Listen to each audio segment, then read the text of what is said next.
डीबीजे college Chiplun येथे शुक्रवार दिनांक 12 जुलै 2024 रोजी येथील विद्यार्थी सिद्धांत घाणेकर याचा भिंत पडून दुर्दैवी मृत्यू झाला।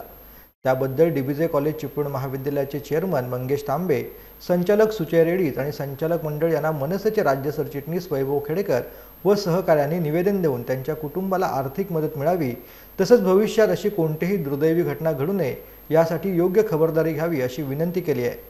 तर सिद्धांत घाणेकर मृत्यू प्रकरणी राष्ट्रीय महामार्ग उपविभाग चिपळूणचे अभियंता श्याम कुणेकर यांना मनसेने जाब देखील विचारलाय। यावेळी मनसे सरचिटणीस वैभव खेडेकर, जिल्हा सचिव संतोष नलावडे व मनसेचे पदाधिकारी चांगलेच आक्रमक झालेले पाहायला मिळालेत। या संदर्भात आमचं त्यांना सांगणं होतं की ही वॉल कॉलेज प्रशासनाने तुम्हाला सांगून देखील तुम्ही वाढवली नाही, त्याचं नक्की कारण काय? तर त्यांचं म्हणणं होतं की आमच्या नियमात तेवढंच बसतं।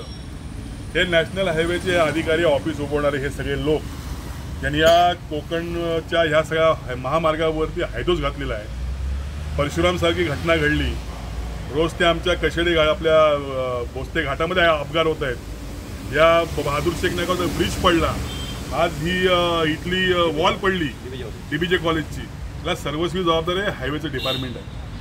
त्याला विनंती करून देखील वॉल हे वाढवू शकत नाहीत।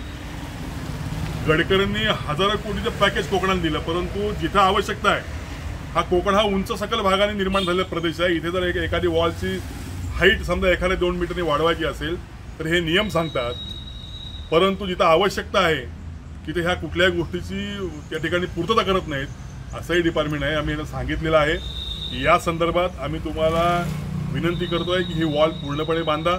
त्या कॉलेजला 4000 विद्यार्थी शिक्षण घेतात। यानंतर जर का वॉल पडली आणि काही घटना घडली तर तुमचं ऑफिस आणि आम्ही असं समोरासमोर असू।